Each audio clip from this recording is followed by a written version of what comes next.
Okay, hi, good afternoon, everyone.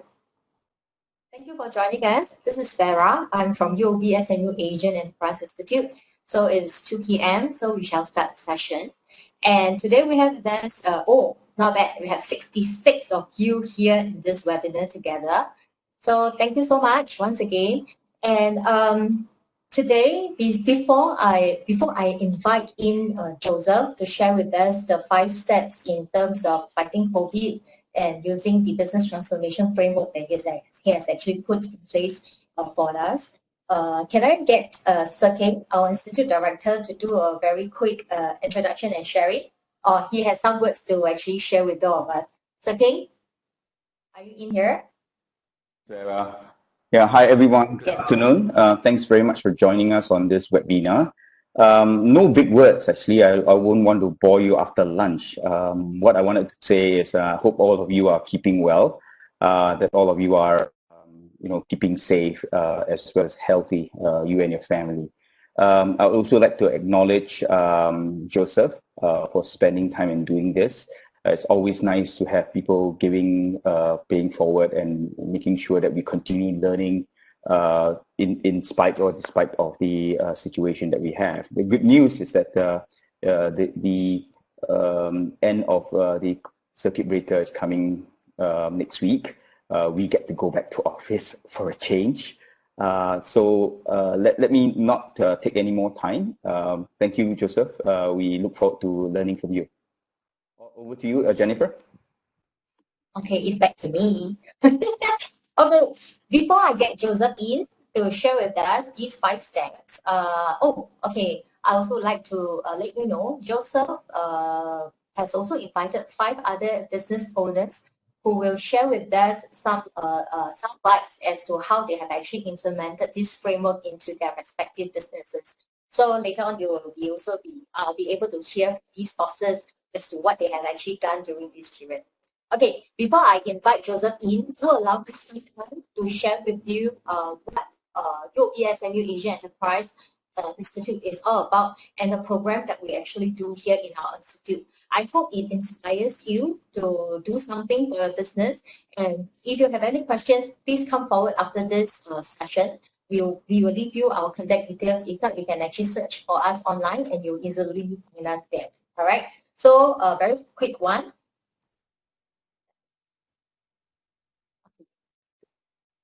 Sharing. Okay. So yes, we are doing recording for this webinar. After this session, you'll receive an email to actually let you know that we have recorded this session and it is actually put up on our portal. So please feel free to go to our portal to have a look at this, and there are many other things on our portal as well for your learning and development. Okay. So UOB SMU Asian Enterprise Institute, we are an institute. We started back in 2005. It is a collaboration between UOB and SMU. Basically, UOB is our major donor, hence the naming rights. Besides being the major donor, UOB also took lead in terms of the fundraising. They help us to fundraise from 200 other individual SMEs and corporations. So our institute is truly an institute by the industry for the industry. And our flagship program is this SME consulting program where many of our SMEs like yourself have actually benefited throughout this 15 years in operation. And in 2000, so back in 2005 we first started. That was the first tranche. And back in 2012 we went into another round of fundraising, and is still coming in terms of the support coming in from UOB and other businesses alike. Okay, so this is the program that we run here, the SME Consulting Program. Basically, there are 3 categories that we can actually share with you. The main one that I want to share with you is the one at the bottom, bite-sized consulting project. This is the one whereby we form a team of 3 students to take on your problem, to take on your problem statement as a project. And these students can actually take on any type of business projects as long as we are able to find students within the SMU environment.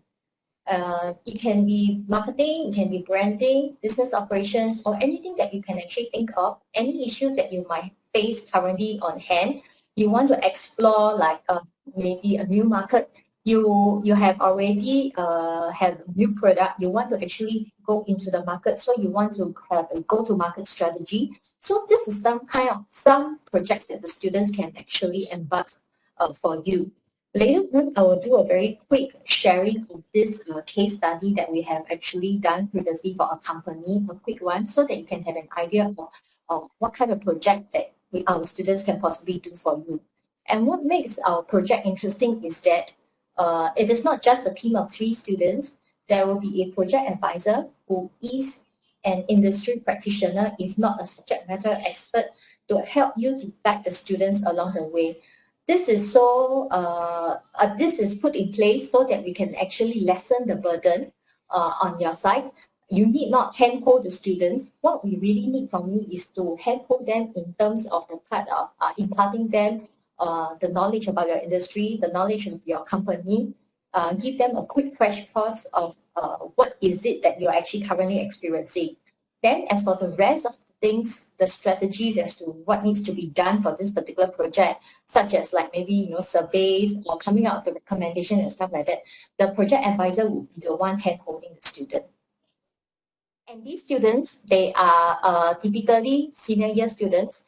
They are coming on board this project, not part of their curriculum. It is outside of their curriculum. So basically, you will get those who are very motivated, who are ready to actually make a difference, who are ready to actually get their hands dirty kind of students coming on board to take on your project. So in a way, it's somehow of a self-selection has been done in that sense. Okay.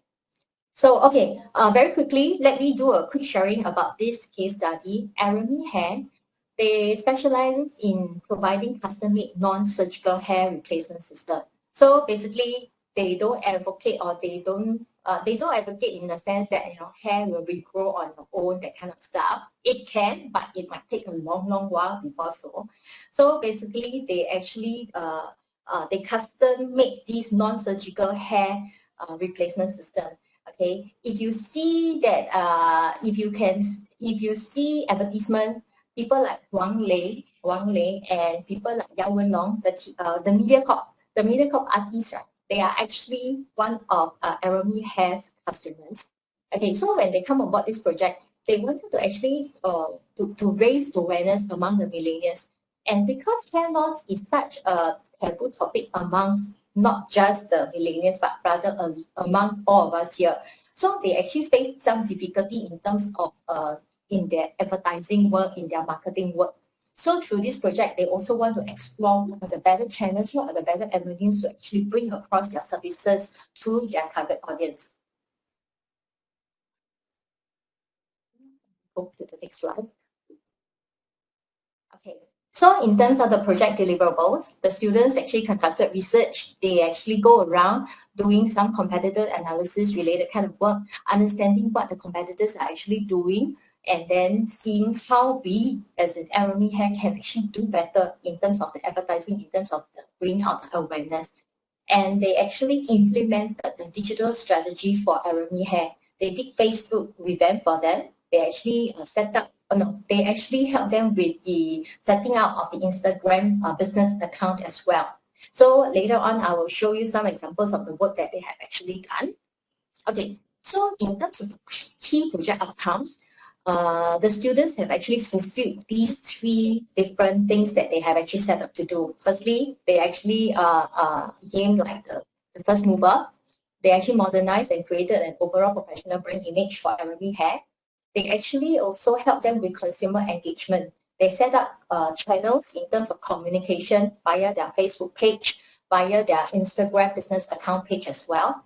They also did analytics for them to actually showcase to the company as to what kind of posts really reach out to the intended audience, what kind of posts, what kind of content that the intended audience are actually really looking out for, and they can actually interact and have some ROIs in terms of really inquiries coming.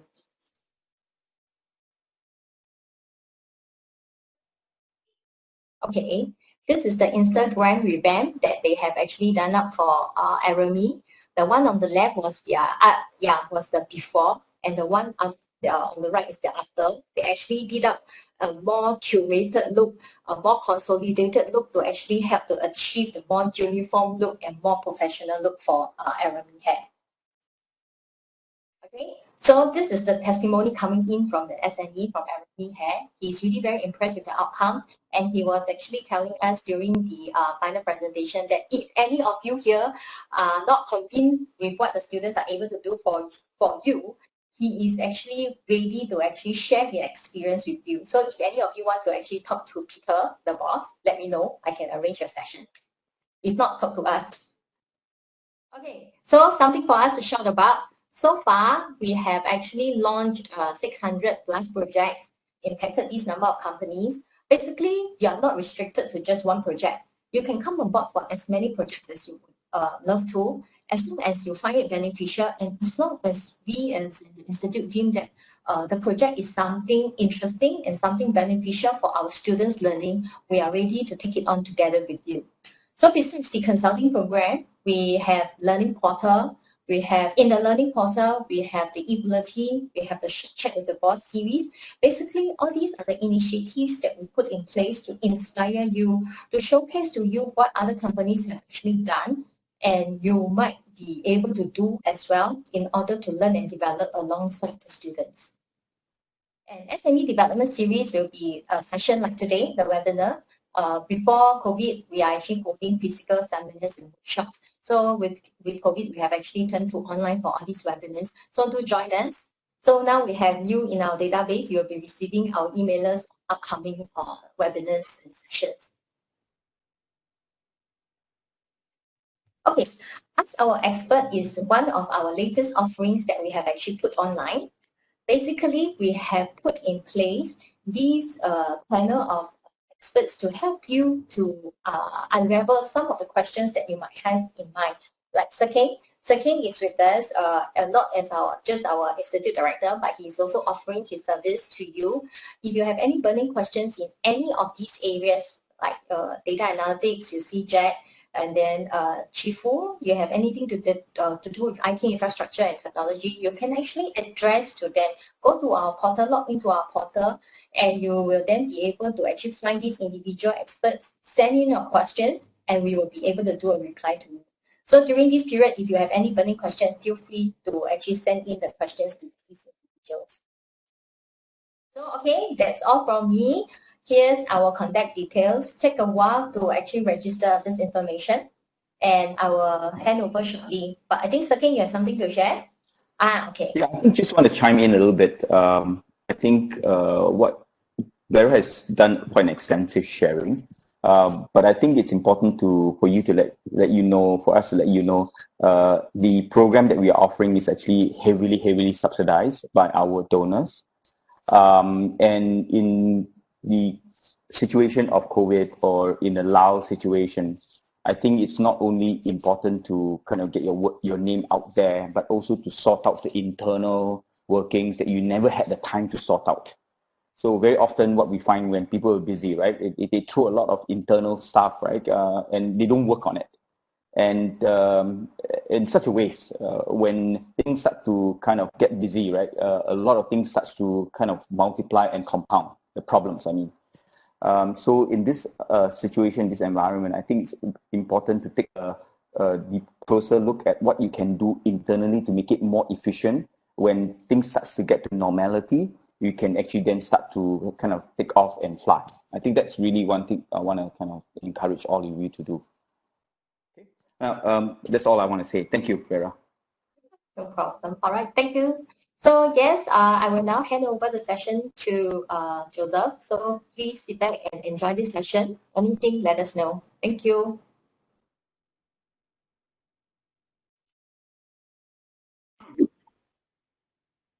All right.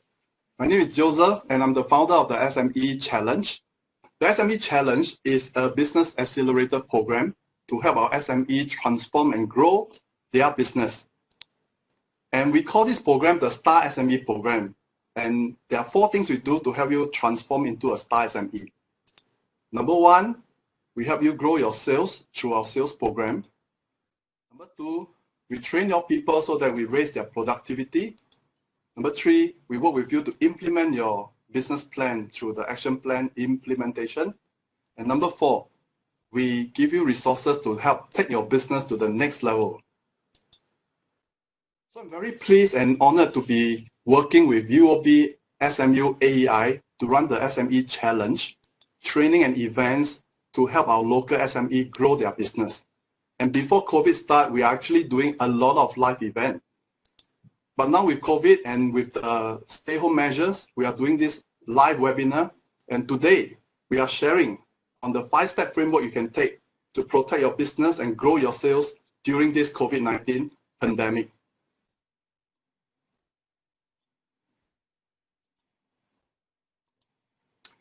There's a total of 4 transformation framework that you can adopt to, help your business transform during this period.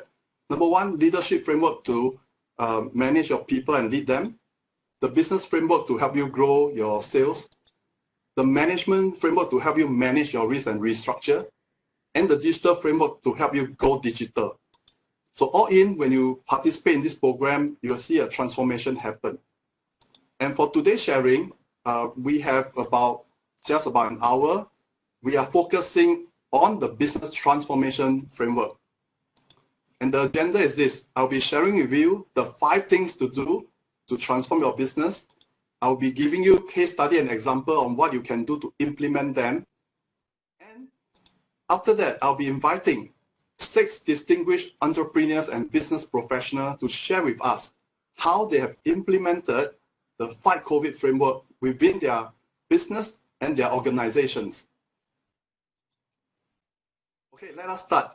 The first point of the Fight COVID framework is to take good care of your customers. And this is really important because your customers are the lifeblood for your business.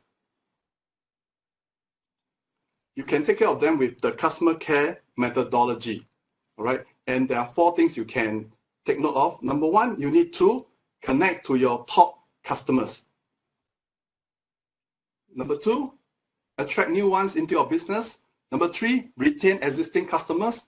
And number 4, engage your prospect and customers.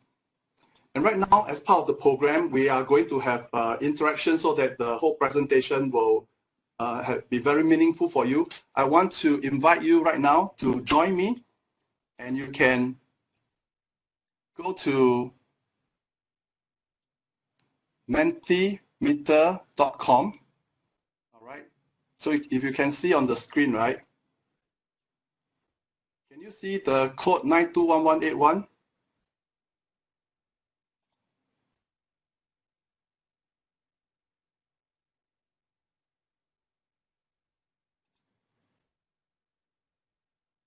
If you can go to menti.com, you can key in the code and then, yes, the result is coming in. Well done. Thank you so much. Yes, give us some time to do. Thanks. No worries.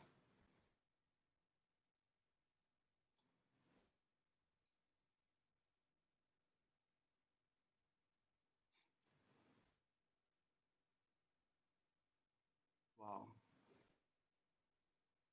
This is exciting.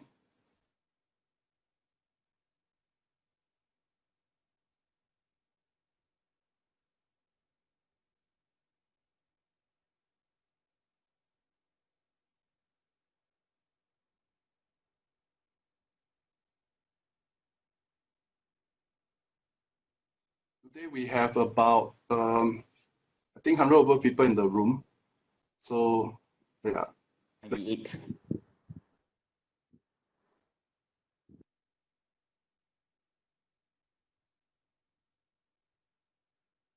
Very good. The numbers are coming in. Still coming in.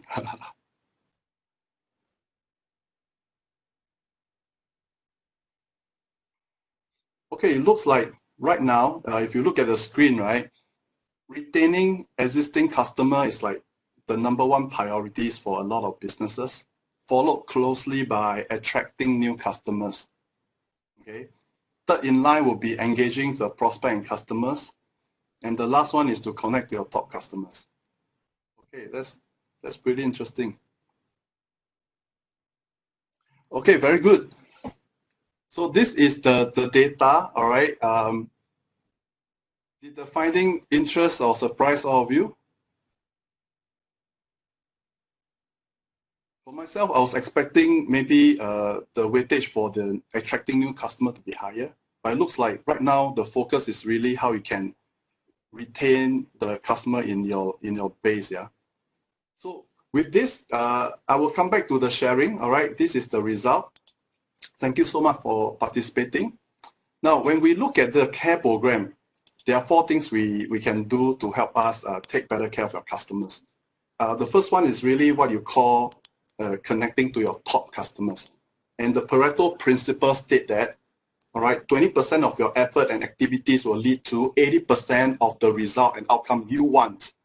So if you apply this to the business context, broadly speaking, you can say that 20% of your customers will contribute to about 80% of your profit.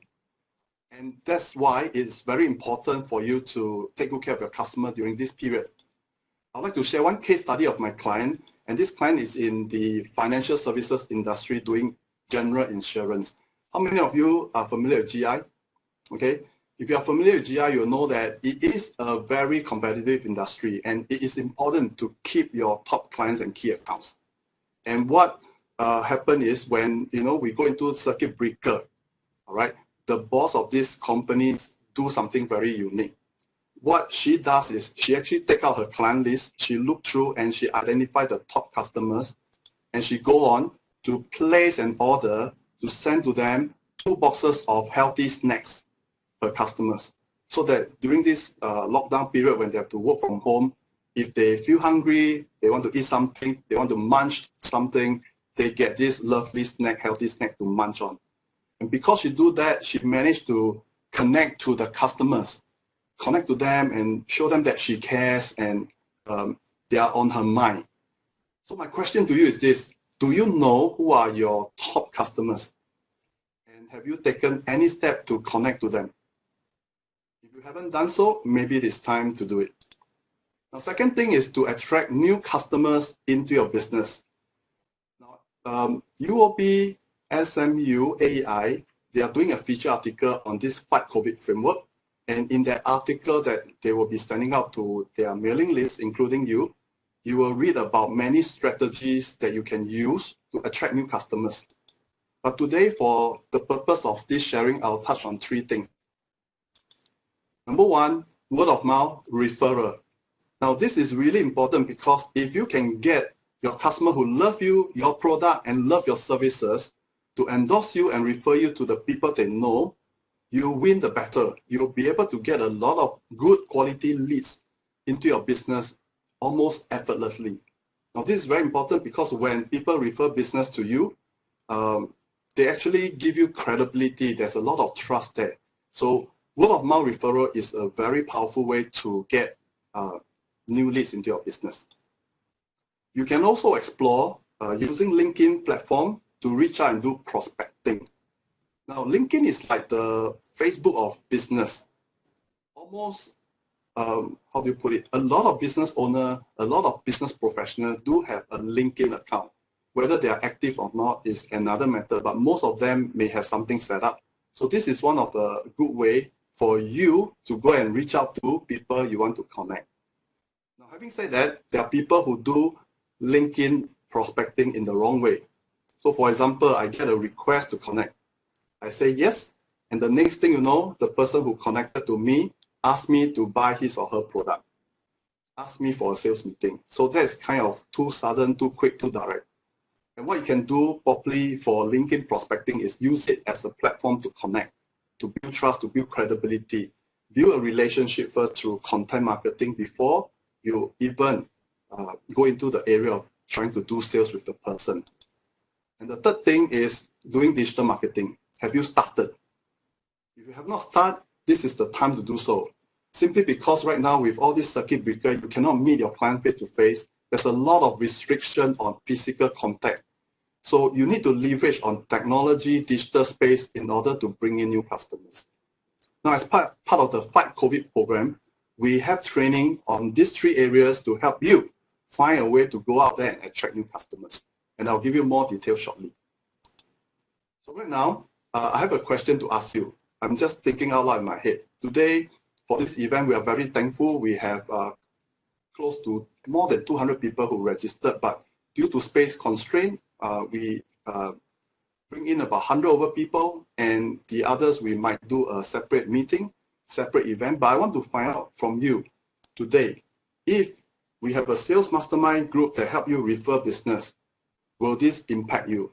So for example, if we have 100 people in this webinar today, 100 of them work together as a team to refer business to one another to generate more sales. Will that be powerful? Second thing, coming together to learn, like right now, we are doing this webinar together and we learn together, because I know that entrepreneurship is very tough. It can be stressful, it can be lonely. Bosses have a lot of stress, a lot of weight on the shoulder. And a lot of time we can't really talk to our staff about our problem, but we can share with one another who are in business. So this is something we want to do, referring business and leads, as well as organizing event as a group to generate leads for us. So we can meet, we can have one industry or trade per group, and we can have accountability and learning every month, and then we can do business lead generation every month. Now, just as to help me decide or look at how I can help you, let me know what you think if we run this sales mastermind to help you connect to more people. All right, you can go to menti.com. Okay, can you see the code 921181 and just tell us whether you want or don't want this thing? I mean, depending on the response, I will see how we can get it going for us. Okay, interesting. Thank you so much for your feedback.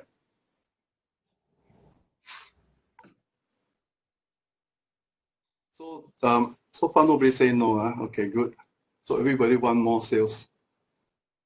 And it's kind of balanced between yes and maybe. Probably the one who's maybe is asking a question, things like, is there a fee and stuff like that. Okay, good. So we have equal weightage right now between yes and maybe, almost equal, 25 to 22 at this point. So I will keep you posted if I get one of these business referral group going, so that we can all benefit together, okay? If you like it, wave at me. I can see you, okay? Thank you so much. Now let me just escape.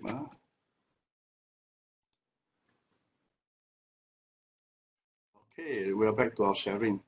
So thank you so much for your participation. All right. Now, so we have covered one point. The other point we want to look at is we need to retain our existing customer. All right, retain our existing customer. This is very important because research shows that it will cost you, it will be at least 5 times more expensive for you to attract a new customer into your business than to keep an existing one. And really, based on the Mentimeter survey just now, a lot of you really want to focus on how you can retain your customers. So there's a few strategies you can do that. For the F&B industry, it's very common for them to do a loyalty card program. So for example, if you go back and dine with them, eat with them regularly, they give you a card, they can chop sign every time you visit them, so that when you have a certain number of visits, they give you a reward like a free cup of coffee, they upsize your meal. So this is a common strategy to engage with your customer and build loyalty. The other strategy is really to look at how you can appreciate your customers. So for myself, I'm a member of the NUSS Clubhouse.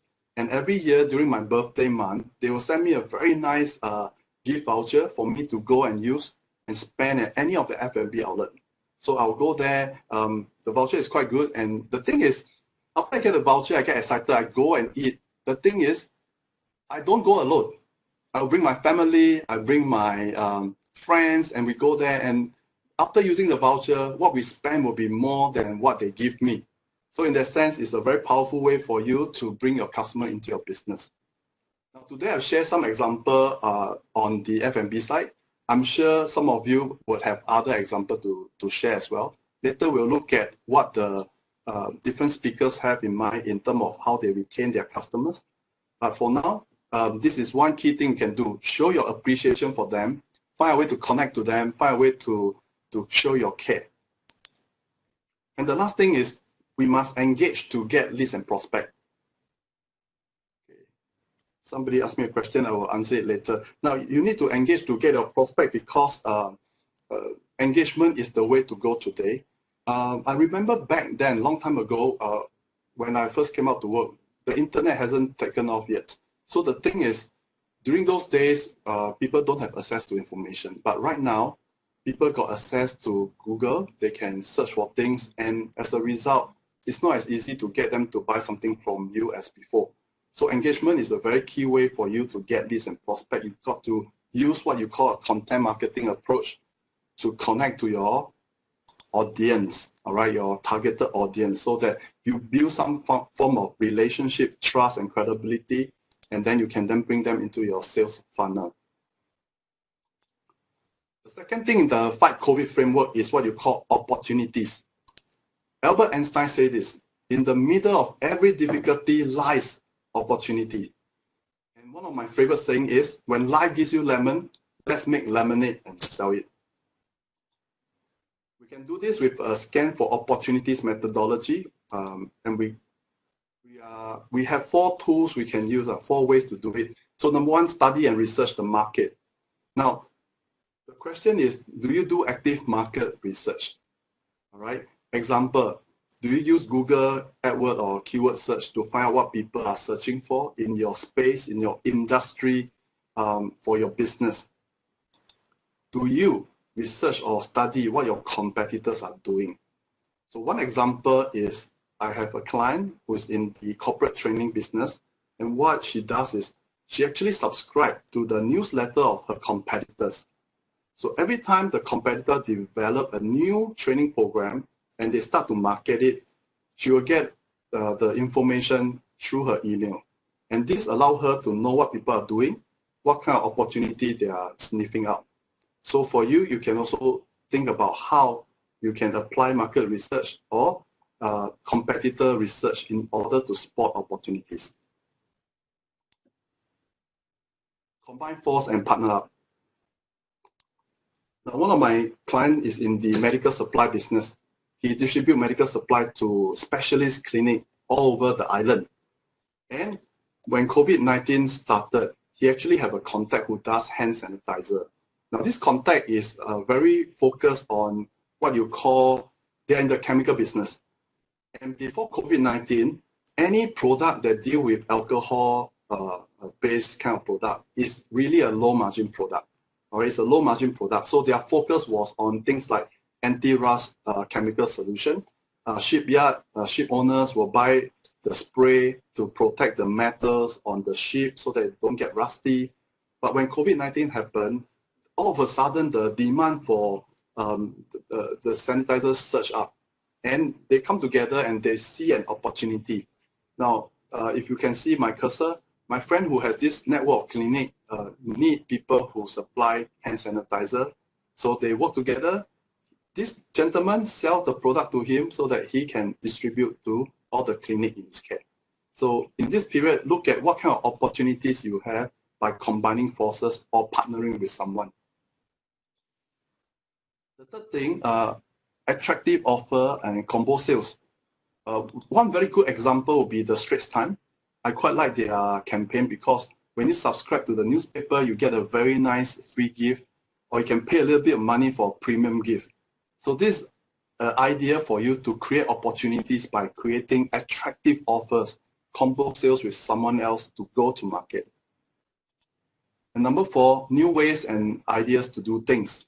So for example, today you take time to attend this webinar, this training, and in this process, you will get access to new ideas, new network, new insight on things to do. And this will give you an edge over other people who have not done so, over your competitors who are not here today. So you will expand your ideas, your opportunity to do things through this. So this is a summary of the scan for opportunities methodology. Everyone okay so far? Wave at me. I can just let me see. Yes, okay. Very good. Now the third thing will be what you call value creation. Now value is really, every business exists to create value for your customer. You want to do it in a way that you can generate profit after cost. And right now, during this period when the crisis is so serious, the ability to create value will give you the edge over your competitor. It will help you survive, it will help you to thrive, and it will help you to avoid fighting a price war. Okay, that's very important. And look at what are the ways you can add or create value for your business. Okay, for your customer, for your staff, for your business partners, stakeholders. How do you spur these ideas? Now, for myself, okay, I give you an example for a case study on what I do. Before COVID-19, I do this thing called the SME Challenge, the Accelerator Program. So we help companies accelerate their growth. And right now, with the COVID-19 happening, right, businesses are looking at how to survive the crisis. All right, I talk to my friends, I talk to the business owner I know. It's really taking a huge strain and burden on them. Survival is on top of their mind.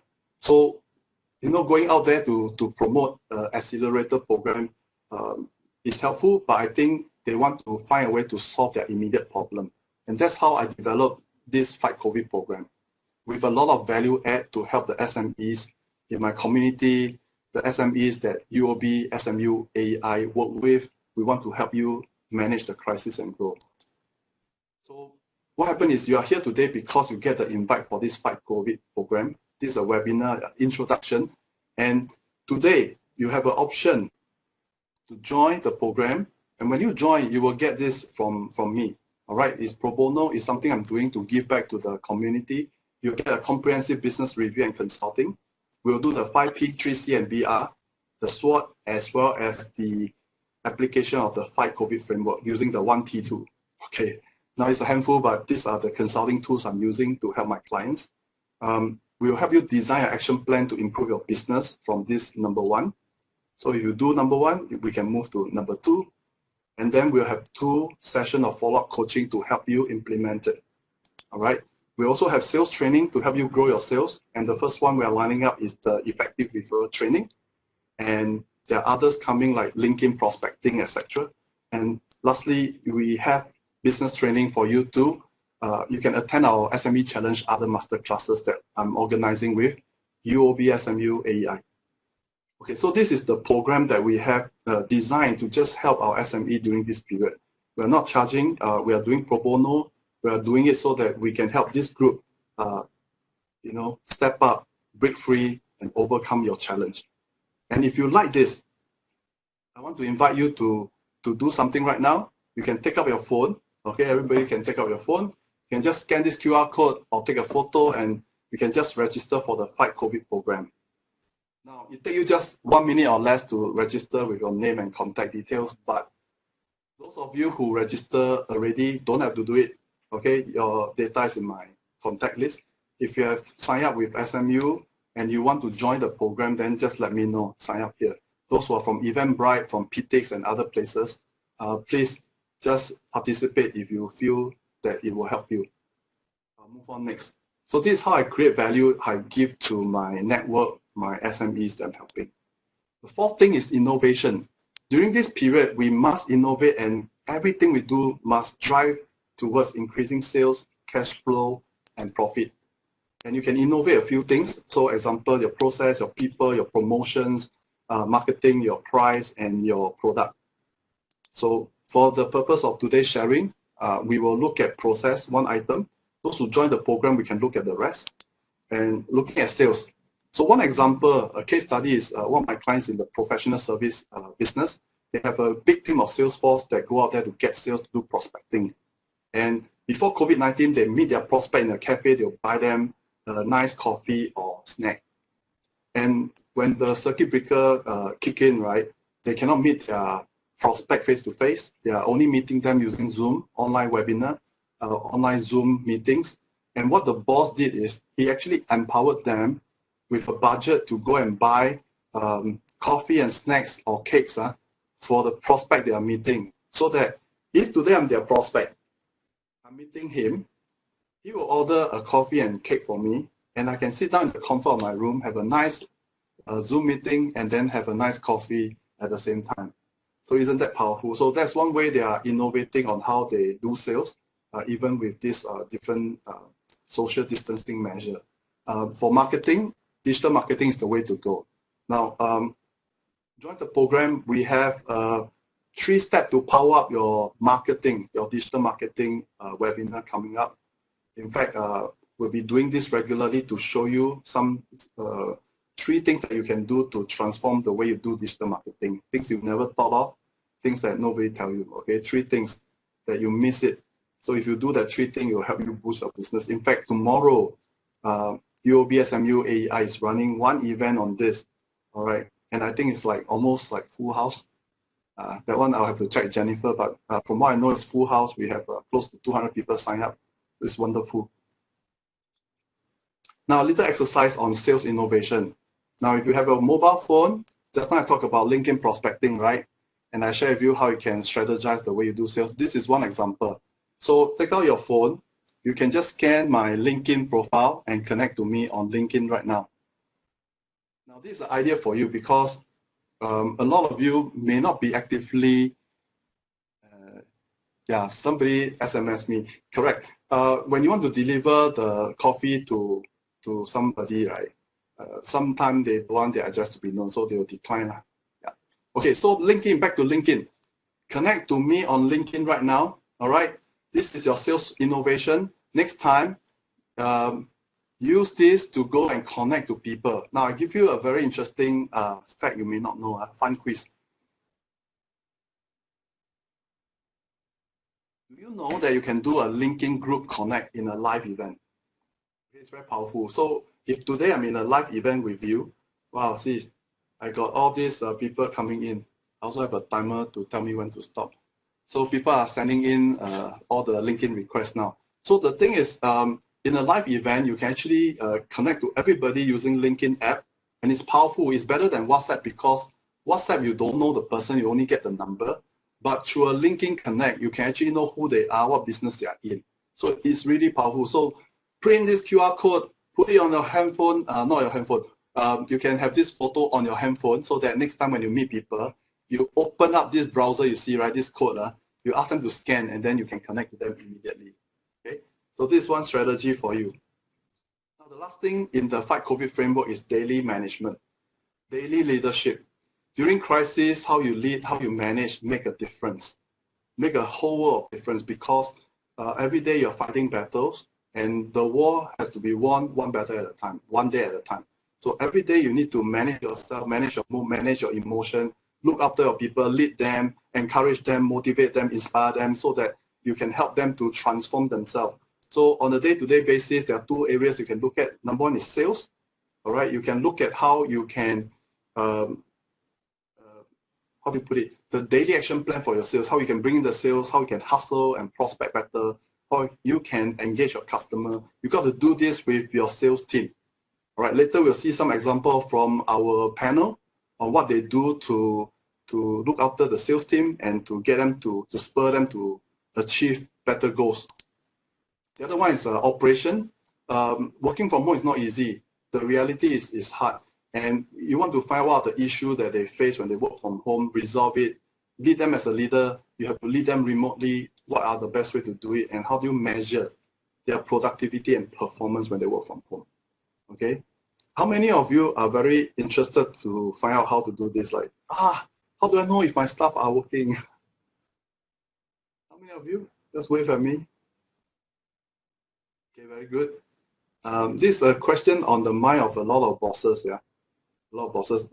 Just a few days ago, if you read the paper, if you got time, right, there's an article that says that a very high percentage of workers want to work from home, even after the circuit breaker ends. So they get familiar with working from home. They love it. They don't have to travel. They don't have to get stuck in traffic. So it's something that they like. So the new normal that you see after circuit breaker, after COVID-19 will be a new habit, new way of working. People will be very open to work remotely. So these are some things that we observe.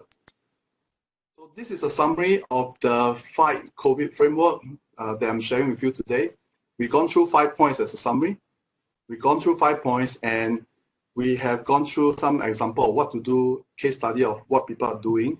And of course, in the context of a 30-minute sharing, this is like as fast as I can speak. And when you join the Fight COVID program, we will go into more details with you. We'll work with you on how to implement all these different steps.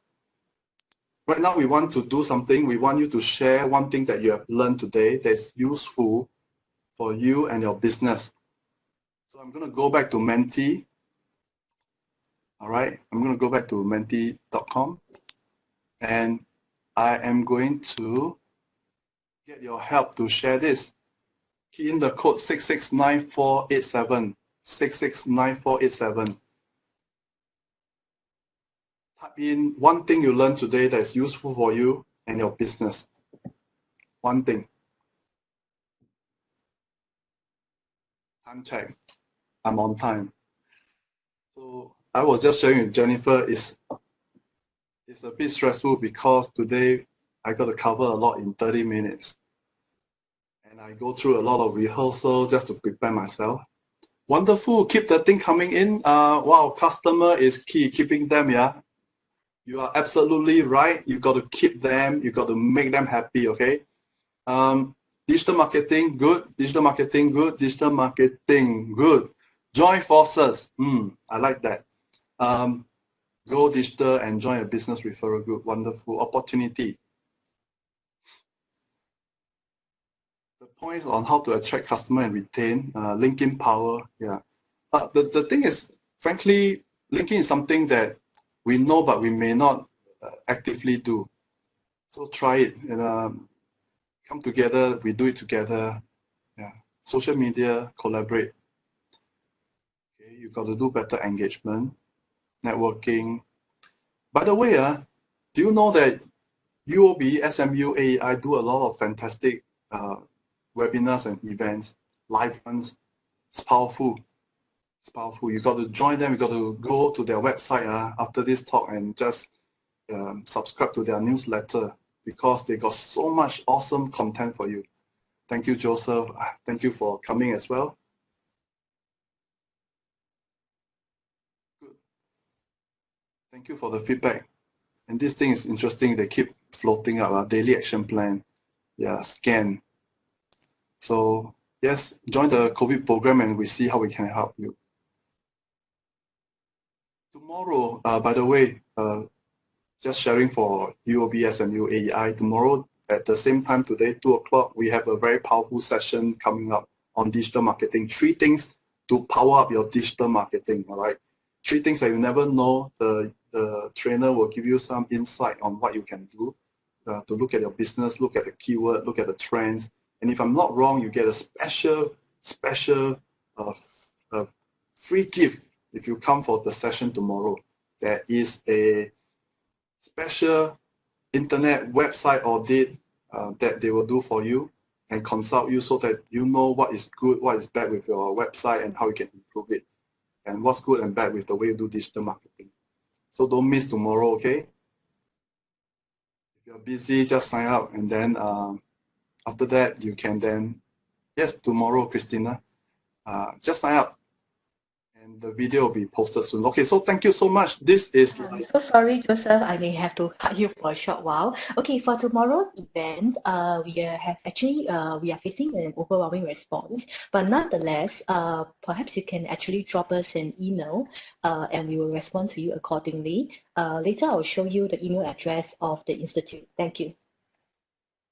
Wow. Okay, Jen. Wow, congratulations, full house. The dream of every event organizer is a full house, yeah. So well done, Jennifer. I enjoy working with the team, Jennifer, Vera, and the whole team, Lina, wonderful people. Now, if you haven't done this and you want to do it, just take a quick picture. And right now we are going, time check 2.50, okay, 2:50 p.m. I'm on time. And right now, it's my pleasure to start inviting our panel to come and share how they have implemented the Fight COVID framework in their business and organizations. All right. Now, I know we are remote. We may not see each other, but hey, let's give them a hand, man. Come on. Let's give them a hand. I'm going to load the slide. The first speaker that we are inviting to share will be David Kelly. David is a wonderful gentleman, and he is the Executive Director of the British Chamber of Commerce Singapore.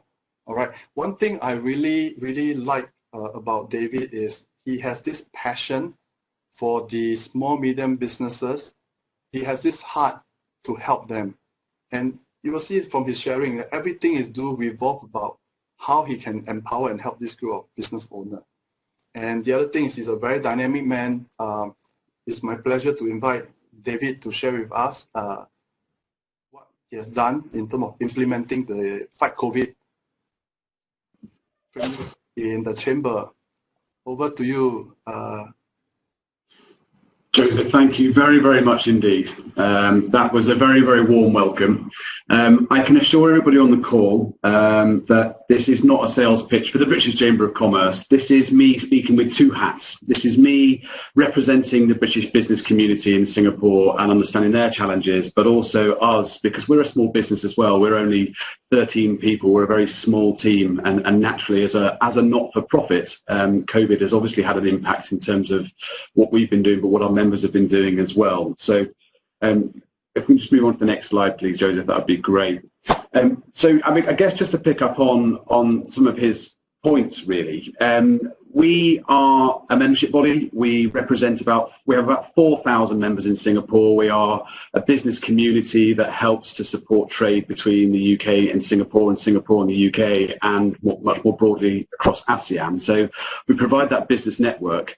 And that was kind of what we were always doing. But COVID's thrown in a whole new challenge for us as a business. So going back to Joseph's COVID points, our interim strategy are the three red boxes at the bottom. It's about engagement. It's about continuing to engage with our current stakeholders, our partners, our members, and understanding their needs and providing that value.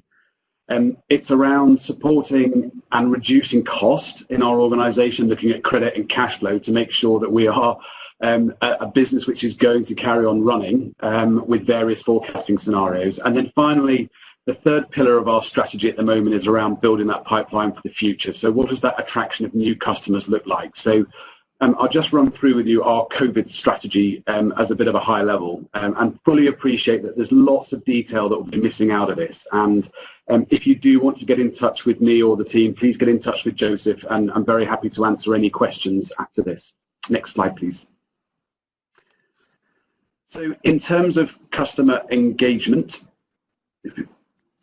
what have we done? Well, we sort of know our members. We should do. We're a Chamber of Commerce, but going through the challenges at the moment with COVID, we've had to engage members in a different way. We've had to ensure that our members have still kept paying their membership fees so that we justify our value, and that keeps us all going. So we have provided a support mechanism where all of the government narrative from COVID has been put in one place for the business community, so that is a value add. We've engaged with members.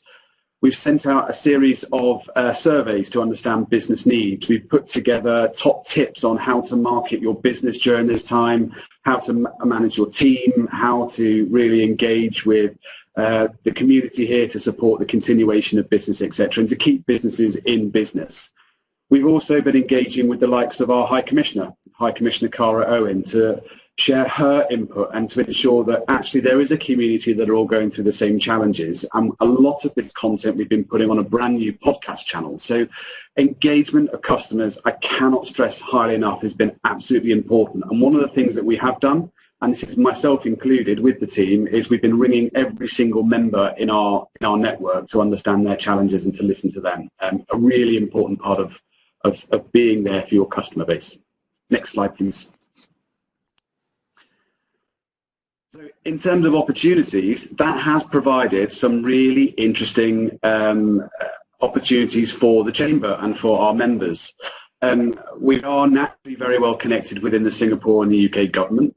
We naturally have a narrative with the Ministry of Trade and Industry and the Economic Development Board and Enterprise Singapore and the Ministry of Manpower, etc., as you would assume. But actually understanding our customers and presenting back a narrative which they can understand, where we can collate lots of different views and start sharing trends, has been really, really important. So the opportunity for us, and again this comes back to demonstrating value, is that we've used that contact time and that engagement with our members, which is keeping everybody engaged, to play that communication back to the government, both here and in the UK. And that has been a really, really important part of what we've been doing. And it has provided a great opportunity and it's created some great networks.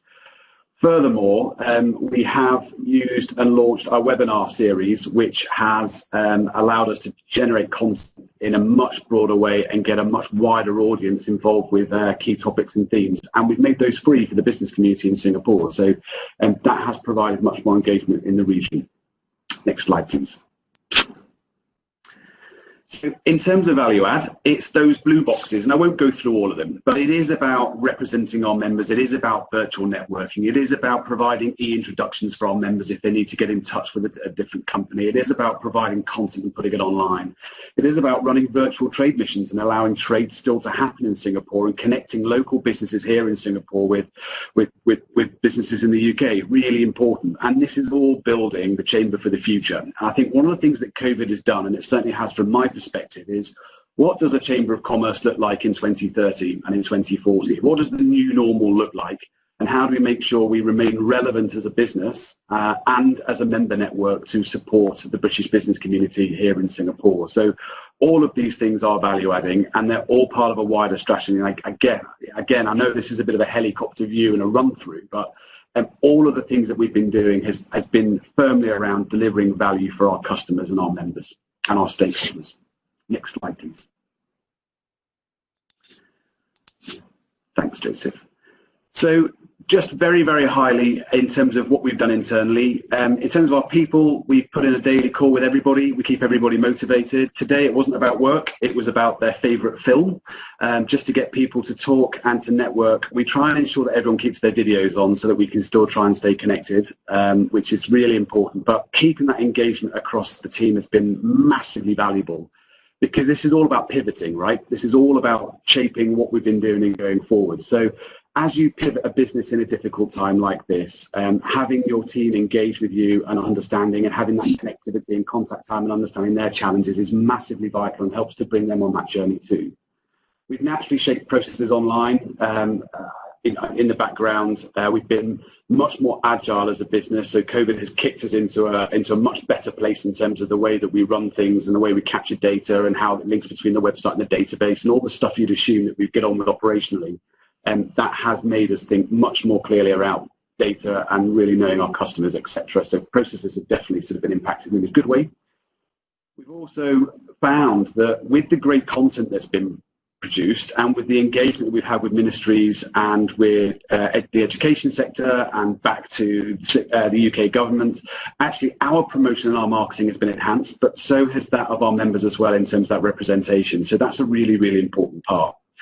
And I put pricing in there as well. So this is all part of the 6 Ps that Joseph is very well versed on. But we haven't changed our pricing. We've maintained our pricing at the current level. And the reason for that is that we don't want to devalue what we deliver. We don't want to start cutting our prices just to get short-term income in, which is going to damage us going forwards in the future. And we maintain that the value that we deliver is akin to the price that our members pay us to become a part of our network. So we've been very firm on pricing, which I think is just something I wanted to share with everybody. And in terms of products and service redesign, yes, we have gone digital. Yes, that will shape the way we're going forwards. But what it has done is it's enabled us to have interviews and content for our members and wider business ecosystem with people we would never naturally have access to, such as Claire Williams, who runs the Williams Formula One team, who's very kindly agreed to do a podcast with us next week. So great opportunity to shape, think differently, be innovative, be entrepreneurial, reach out to people, get great content and support that activity going forward and be innovative and agile as a business. Next slide, please, which I think is, there we go.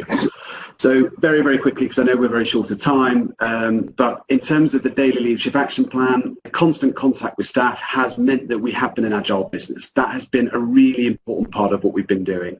And I've not been afraid to ring my team and just say, how are you? Because we all struggle. And actually, businesses are made up of people. And I think sometimes we naturally forget that. And they're made up of personalities. And that is such an important part of keeping everybody together. So that constant contact time with staff has been absolutely wonderful and very valuable. The contact with our members has demonstrated value and an understanding of our customer base, which has been better for us as an organisation. And that representation demonstrating that value and that price point that we command with our members. Our business plans have been naturally tweaking and being more entrepreneurial and innovative, which is building the pipeline for the future. And so it is about keeping current customers, but actually we're seeing new customers come in as well, which is a spin-off. So that is actually happening, which is great.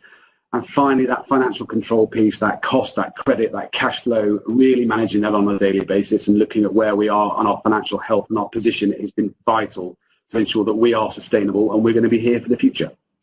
So in summary, and on my final slide, I've got 10 things there that I've learnt. And I won't go through all of those because I know we're short of time, but very happy to answer any questions at a later date. But I guess the 2 or 3 things that I would really encourage is, number one, digital allows you to do a lot more. Don't let it scare you. Get out there, go and do it. Do videos. We've done loads of videos. Sometimes the engagement's been okay. Sometimes it's been brilliant. Sometimes it's been really poor. That's okay. But keep it consistent with a strategy. Don't just create noise for the sake of creating noise. Make sure it's all linked to your key themes as a business, and keep that happening to demonstrate that value to your customer base. And the final thing I will leave on is, do you know what? It is okay to make mistakes. It's okay. It's all right to fluff a line or a slide or have a spelling mistake somewhere. It's all right to try something for it to fail. It's all right to, do an online networking event which doesn't quite work because you tried something. But use the feedback and keep reinventing it and keep doing it. Don't do the same thing again, which is wrong. But it's okay to make mistakes, and it's okay for your team to make mistakes too. So that's a very, very quick run through. Realise that we're sort of quite short of time. And Joseph, thank you for the opportunity to talk to the audience today, and very happy to further share in the future anything in a lot more detail and share what we've been doing and how we can do it. And very happy to support the business community more broadly here in Singapore. Thank you, David. Wow. Thank you so much. I've learned so much from you. I love the point on making mistakes. Don't be afraid. Now, David has done a good session, and we are looking at doing something more in depth with the SME community. So I look forward to work with you going forward. Now, right now we have our next speaker ready to share, and that is Elise. Hello, everyone. Good afternoon. Let me just load your slide, Elise. Wow. I only have 4 slides, so I'll do a quick one. No worries, Elise. All over to you. Thank you. We can start, yes. Okay, good afternoon, everyone. Thank you, Joseph.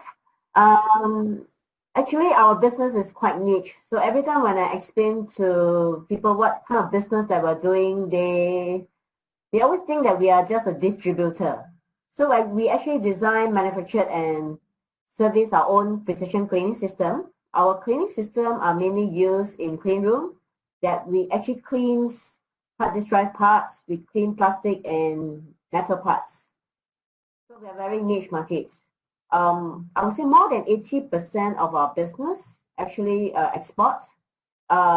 Maybe 20 is local. So next slide. We are 100% Singapore company. Thanks. So you can see this from this slide is our manufacturing space. When this COVID started, actually in February, we have actually started preparing procedures for our own staff on like temperature takings twice daily. And actually a lot of our overseas customers already start very worried, and they already start communicating with us, how are we going to prepare for this COVID? So after we already actually prepared the procedure, and then we send it to them to show them that these are the procedures that we have taken care of to ensure them we are preparing for orders. So I think, as I mentioned also to Joseph earlier, is what we did for this COVID is, I think customer engagement is very important. Because they don't know what are the things that we have prepared, whether we will delay their shipment or not. So we have to, almost every week, I would say, is either by emails or by WebEx, we will have to update them the Singapore status, our factory status, especially when Singapore actually announced this CB, they are very worried because they thought that we probably have to shut down our factories for at least 1 month or even 2 months. So what we prepare was also like in the event, if we will have to shut down 1 month, what will be the delay for them? Or are we able to catch up on the second month? If the company is going to close for 2 months, how are we going to catch up with their shipments? So these are also, should I say, is a contingency plan for the customers. But we are quite fortunate. When the CB started, we have ESG, Enterprise Singapore, help us. And I think Acacia is also inside this event. NTUC also have helped us a lot. We were able to manage to start our business, but of course with limited workers. So again, we also have to tell the customer the truth. What is our current workers quota versus what is given by the MTI, and we have to explain to them whether with this limited workers quota, we were able to fulfill their orders or not. So engaging with customer is really very important. Next.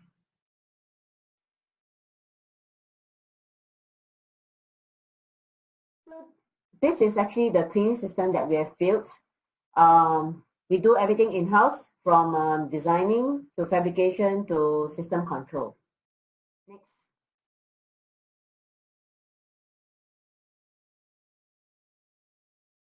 So this is my team.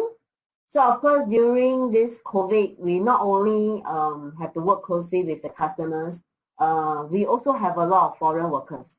So foreign workers is the one that we have to also take care of them. Actually, one of my worker, he insists of going back during this COVID period. It was when this CB started. His wife just gave birth, and he talked to me. He's like, "Boss, I want to go back." I told him, I cannot stop you from going back, but the only thing I really worry is, can I bring you back or not to Singapore to work? Is this the best way now for you and your family? So this was really a difficult time for everybody, not just the employers, I think the foreign workers, and also our customers. So luckily my worker think about it, and then he decided to stay, and I think he made the right choice.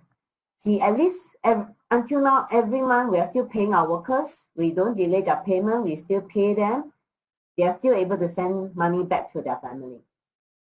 And during this period, because they cannot go out from the factory, what we have to do is we have to keep talk to them to make sure that their health, their mental is good. And also, this COVID also makes me okay, and my team, because normally we use Webex to discuss with customer technically, and this period we use Zoom to connect with all our colleagues, also have to work from home to make sure that they are okay and to keep them be more positive. So I think this period, besides health, I think mental is very important. We have to make everybody to stay positive together, and engaging customers is very important to keep them updated on the status. Thank you, Joseph. If you have any other question, you can let Joseph know. Thank you.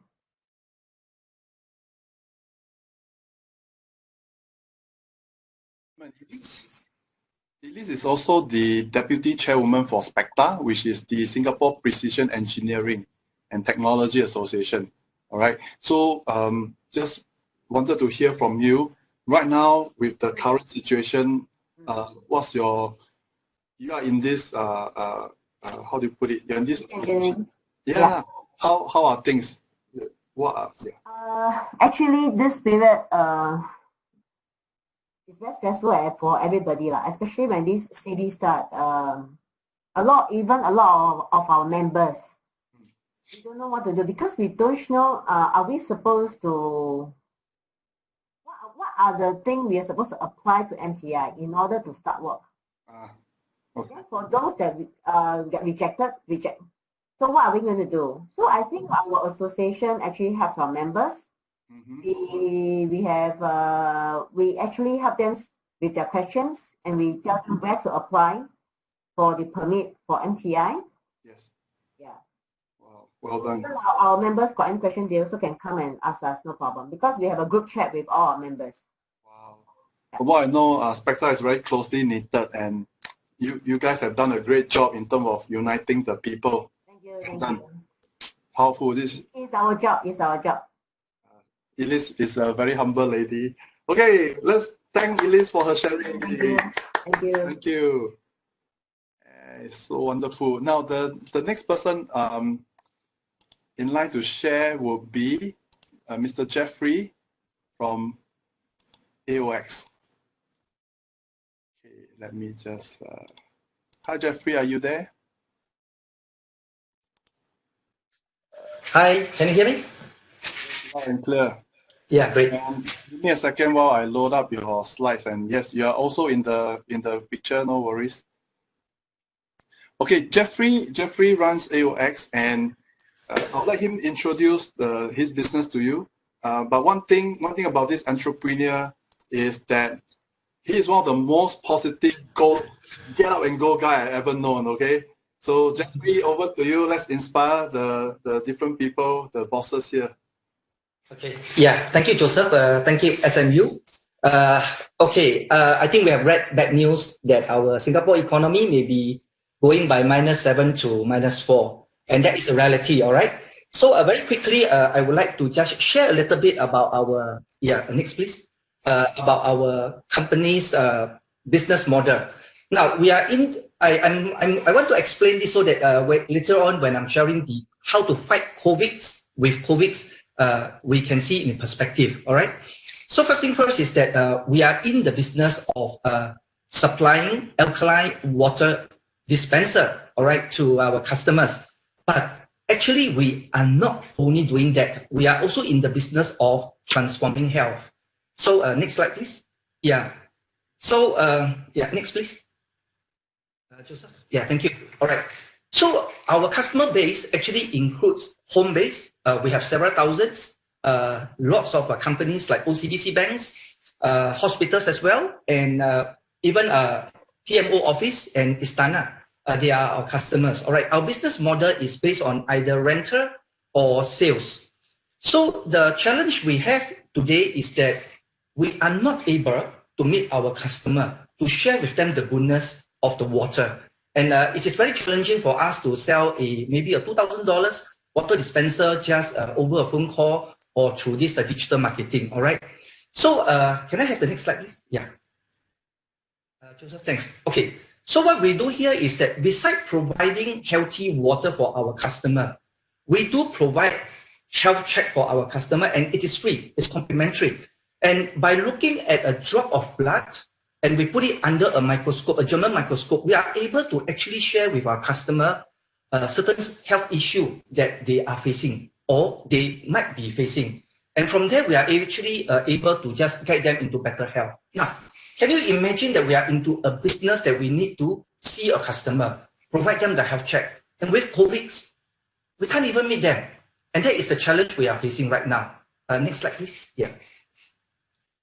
Okay. So something that we guarantee our customers is that, before they before they start drinking our water, we never know. Okay, the blood cells could be very clustered, and for that matters, they will have poor blood circulations, and also we have a lower immunity. But something interesting here is that with our water, after drinking it, we will ask them to come back maybe 3 months later for a review, and they are pleasantly surprised to see that their blood cells become separated, they become healthy. And that is something that is very important for our business, is that if we are able to show the customer the result, we will get more referral customer. Now the problem with COVID is that we can't even help our customer to do a health check. How are we going to show them the result? So these are the challenges that we are facing as a SME, all right? Yeah. So can I have the next slide, please? Yeah. So when Joseph was sharing with me about this, how to fight COVID with the COVID, I think through it, and I thought it was very useful. Now, the company cultures that we are applying is to be customer-centric. What does it mean by customer-centric is that, are we profit-centric? Are we driven by profit, or are we driven by the customer needs? And especially during this trying period, I mean, I was surprised, I'm not the government, but I do have customers writing into us and say that, hello, can you please waive our rental? We are not operating for the next 2 months or so. So to me is that, well, if I rent you an equipment, the equipment will also be depreciated over the next 24 months. Whether you use it or not, the depreciation still kicks in. So should I give you a waiver or should I not give you a waiver? Every waiver would mean to say that you are taking away our profits, or we may not even break even. So for that matters, if we are customer-centric, then we have to feel with the customer. So we decided to, instead of waiver, give them a 2-month extension. That means to say that when the contract finish, they can enjoy another 2 months of free use of the AOX. I think for that matter, we are still doing a little bit that we can to help our customer. All right? Yeah. Next, please. I think in Mandarin, we know that in any weighty, there is also a 机会, meaning to say that there is an opportunity in every crisis. And it's all depending on how we look at a crisis. So for me, that when this thing hit us, the CV hit us suddenly, I was a bit surprised. So what I mean, if our team of management guys come together and we think through, I say, yes, something that we could do is that we got to keep the spirit up, okay, among the staff. Second thing that we got to do here is that, even one sales guy, she or she could be handling more than 1,000 customers. So my question here is that, if we are handling 1,000 customers, how much time does this person has to build rapport, to even restore relationship? I can't say that my product is 100% good. There will be times that it is not functioning well, and then there might be also some lapse of service. So my heart desire is to also come and do some restorations in this area. So, and we never had the time because we are always busy acquiring new customers. So I told my staff that at this point of time, since we can't see new customer, please, this is a good time for us to do follow-up. It is a good time for us to build relationship. All right. And it is also a good time to remind our customers that we do have a referral program. Okay. And we come up with I call it die must buy promotion. Earlier on, I think Joseph also said something like, what was the term he used? Yeah, I wrote it down somewhere. Okay. Anyway, yeah, must be very attractive. Yeah, that's right. Attractive promotion or a combo set. Right. So we come up with packages like this to make it very affordable for our customers to own one, because we want them to boost their immunity during this period of time, and especially, let's say, if they have parents, and if their parents do not have an AOX, they don't mind spending $50 to buy a portable AOX alkalizer for their parents. And this is something that we are doing, right? Yeah. Next, please. Okay.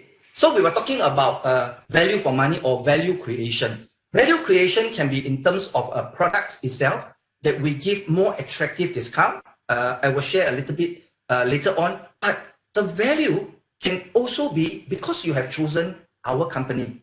And thank God that we are classified under the essential services. Meaning to say that our technical team, they can provide service. Unfortunately, the sales team, the admin team, the account teams, they still have to work from home. So for that matter, we are still able to dispatch our technician to our customer place in case they need us. All right. I mean, an easy way out is to tell our customers that, hey, CB, I'm not here. Please don't disturb me. After CB, I will come and attend to you. But we did not take that path. We took the path that when you call us, the telephone line has been redirected to our customer support team, and we are able to work from home. We are able to activate our technician, and our technician can still come to work from morning 9 to 6. All right. And we are still attending to any of our customers' call. All right. Next, please. All right. So to keep the spirit alive among our staff, what I did here was, in fact, this morning, we just had a sales meeting, and not sales meeting, sales training. Okay. We get all our sales staff to come together, and the non-sales staff, they can join on a voluntary basis just to sit in and learn something new. So we conduct training, and then after which, we will ask them for their inputs, and apparently I think we have very good feedbacks, and they want this training to be carry on, and we'll try to do it once a week. Okay, and another thing that we did here is that, you know, for all the companies, okay, on a certain date, we'll come together and have a workout session. And we usually do it at about 10 o'clock in the morning. All right, and then we come together. You have to play the video for us? Yeah.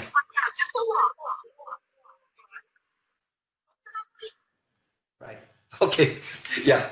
So basically once a week, okay, the company will come together, we will sweat it out and we have fun. And then after that, we might have a staff meeting together. Next, please. Yeah. Okay, so earlier on, we're talking about a combo set. I also did mention that our AOX water dispenser could cost like maybe $2,000. And at this time, it's hard to sell products at this price if we are not able to engage a customer face to face. So what we do here is that, you know, a package of about $134. Currently, we are promoting it just for only $49.90. If you go online and purchase an alkalizer that can provide alkaline water for the next 4 months. All right. So whether they are our existing customer, they can buy it for their parents. And if they are not our existing customer, maybe they would like to try it out. And when the CB is over, they might come back to us and get an actual unit. And this is something that we are doing. Yeah. Next, please. Yeah. All right. So something that we're doing on Facebook is that we want to give huge discount, but at the same time, we have to be sensitive to our customers' needs. All right. I mean, can you imagine that you bought a machine, let's say, in the past for $2,000? Suddenly, due to COVID, and you give a huge discount, I'm quite sure they'll be unhappy. Why am I one of them that buy at a higher price? So I think we want to take care of our customers' feeling. And what we did here is that now we come up with a contest, and then for the 10 winners, okay, they will get a huge discount, like $600. All right, but they have to participate in the contest in order to win this discount. So we will take care of the feelings of our existing customers that no, you are not being taken a right that you have overpaid. But you know, these winners really actually won a $600 discount. That's why they are entitled to buy at a lower price. So you can see that our dispenser, the lowest price is from $999 onwards. And imagine that if they win the $600, they pay only $399. So maybe I think we will have a higher possibility of closing online sales if the price is right. And this is what we are doing, something different. Yeah, next please. Okay, so when it comes to this daily action plan or daily management, from the day one of COVID, I understand that, you know, you were working from home, but then we do have this system called Just Log In. All right, we expect and we ask all our staff to use the Just Log In system and log in at 9 o'clock, even though they are working from home. So for that matters, they know that it is time to work. If not, they could be sleeping. But obviously, some sales staff, well, they can't call customer at 9 o'clock in the morning. It's okay, but we still want them to have the routine of the log-in, log-out system, right? On the weekly basis, we do have our HOD meeting, and then amongst the different departments, they have their own department meeting going through using the Zoom. For our sales, basically what we do here is that we set KPI for them, and then, I mean, it's very hard to monitor. So the only way out is to find out whether they are achieving their sales when they report their sales using a group. We call it a good news group. So whenever there's a sales, they will just report, and people get motivated. Hey, if Mr. So-and-so can sell, so could I. So for that matters, you know, by having that good news chat group, I hope that they are motivated to continue, all right, trying their best to sell from their home. Same thing for services. If there is a call, okay, we also have a good check to help each other to ensure that the services are promptly delivered.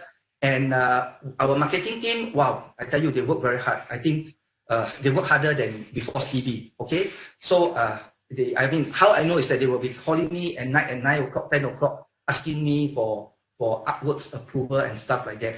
So I really appreciate my team of people. And for us to know, there is a checklist, a shared checklist that we can go into the, you know, the Google Drive, and we can check on each other, what have we been doing. Now, I think we all know that we are going through a very trying time. We know that our GDP could be a -7, -4. The fact here is that we have to do right now is to set realistic goal.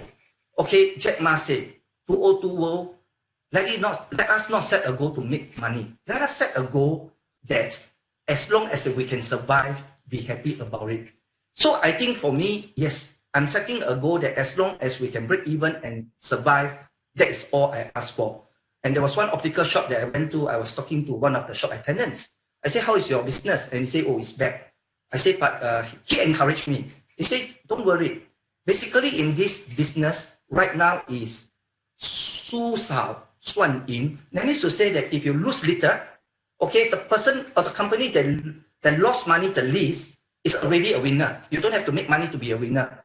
I thought it was quite encouraging to hear that. But nevertheless, I think as any entrepreneur, we want to at least break even or make some money. So, but so we have to reset our goal. I mean, it does not apply to all industry. I believe some industry are still thriving very well during this COVID period. I mean, good for you, all right? But it may not apply for all industry. So, nevertheless, I guess let us not be disheartened. Let us keep our team together. As long as our team have the right spirit, and when the CV is lifted up, when we come back together, I think we will be able to do a good job. And the spirit is important. Once we lost the spirit, once we lost the hope, I think it's game over for us. So just hang on there.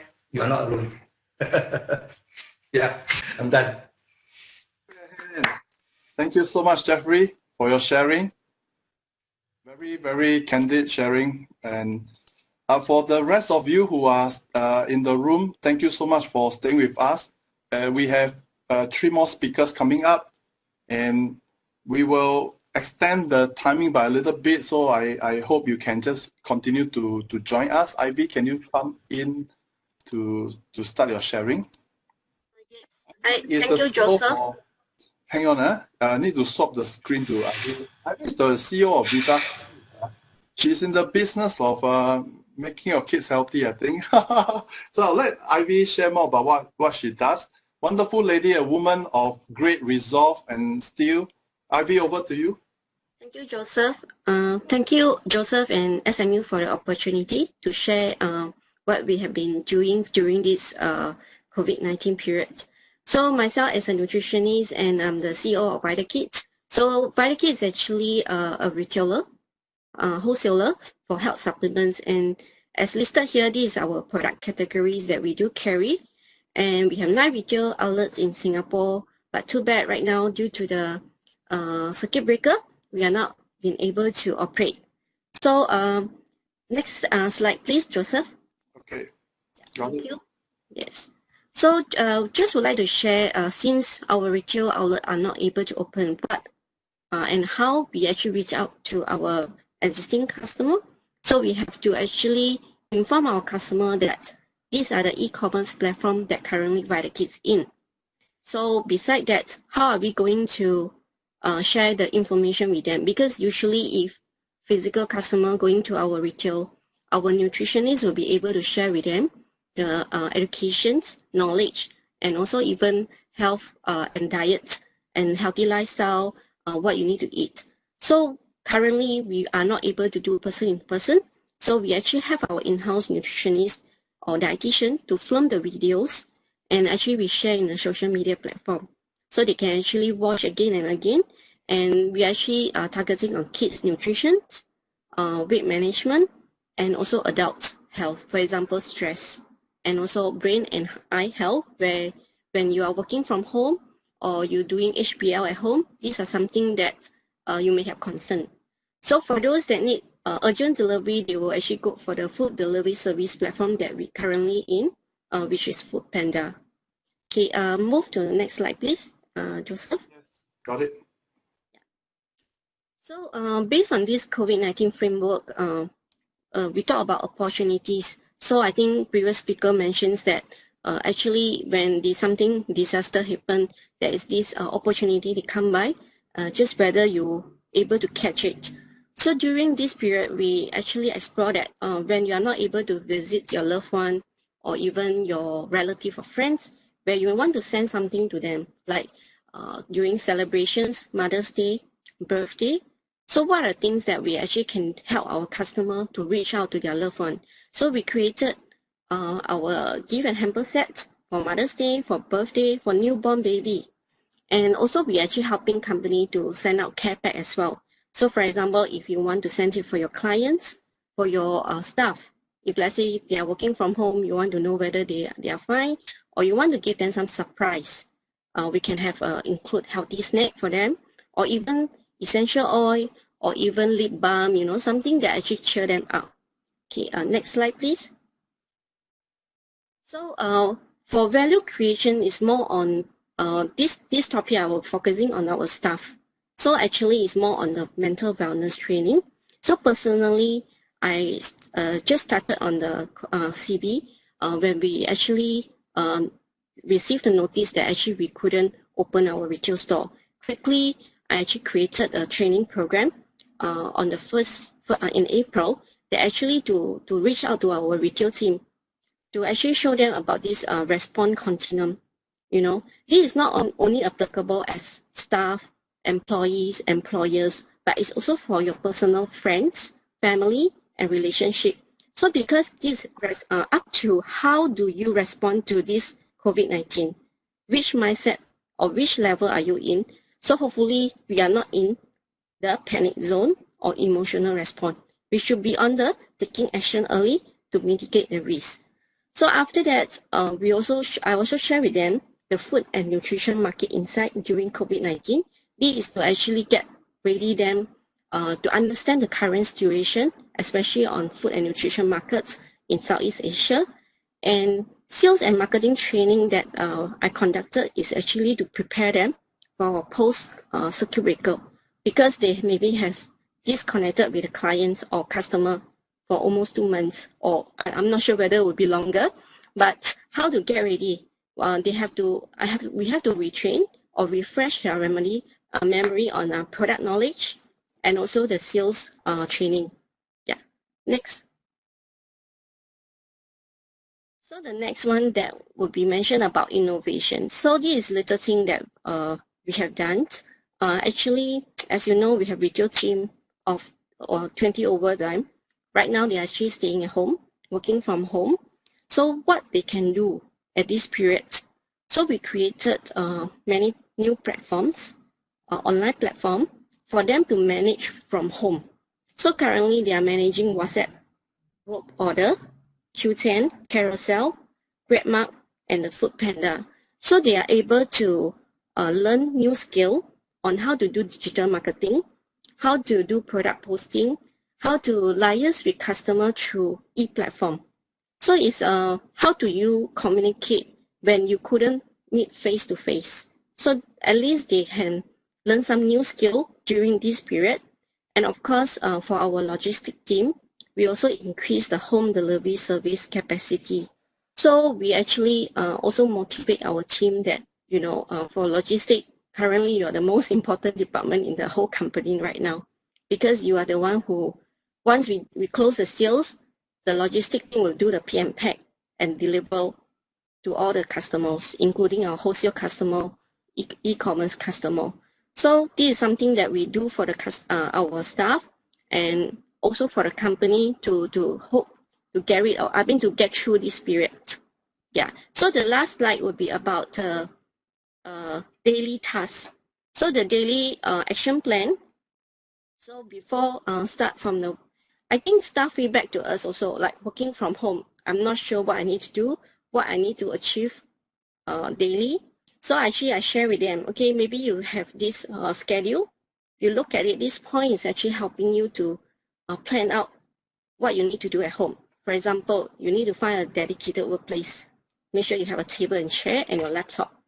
Then after that, you make sure you don't get distracted, and you plan your day. For example, how many tasks you need to achieve in a day, and what are the sales customer if you would like to reach out to. And you set a ground rules with your family members or your housemate to avoid distraction. For example, I will let my girls know, okay, 10 o'clock I have meeting, so the door is closed. Okay, I will actually talk to you later, maybe at 11. Okay, so no social media unless you are doing social media marketing. Then of course you are always on to check out the details or updates. Okay, very important. You need to have a break time because you need to recharge your body and mind. When you are alone, or maybe you are working in a closed environment yourself, sometimes you need to refresh. First thing, you give oxygen to your mind.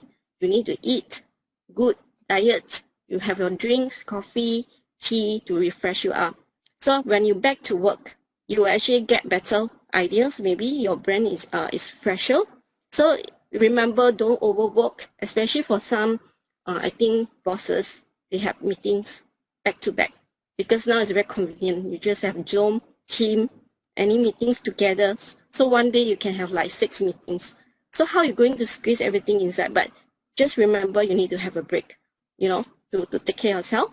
And also use your network. So now you actually, it's time for you looking back to your phone contacts, your LinkedIn contacts, your Facebook contacts, you know, especially for salesperson, if you need to reach out to your potential customer right now. So when you can't meet up with other people outside face to face, you have to embrace change. Okay, face-to-face online meeting is new norm. I know a lot of bosses still telling, no, I want to face-to-face because I need to see the reaction. I want to have a personal discussion. But too bad, if I say currently we cannot do it. So we have to adapt the change. And also maybe moving forward, even like tuition center, I receive email from them. They mentions that in future, do you like to go for online course or you would like to go back to the physical? They let us choose. So my girls' tuitions is start sending out email to us which way you prefer. So this is the new norm, become a normal thing in future. So one thing that I want to share from Dr. Ivan Meisner is, I don't like change, but I hate failure. So which one you think that you want? I think, yeah, I better change now to get ready myself for the future issue or problem or methods that we need to face. So I think it's end of today my sharing. Back to Joseph. Thank you.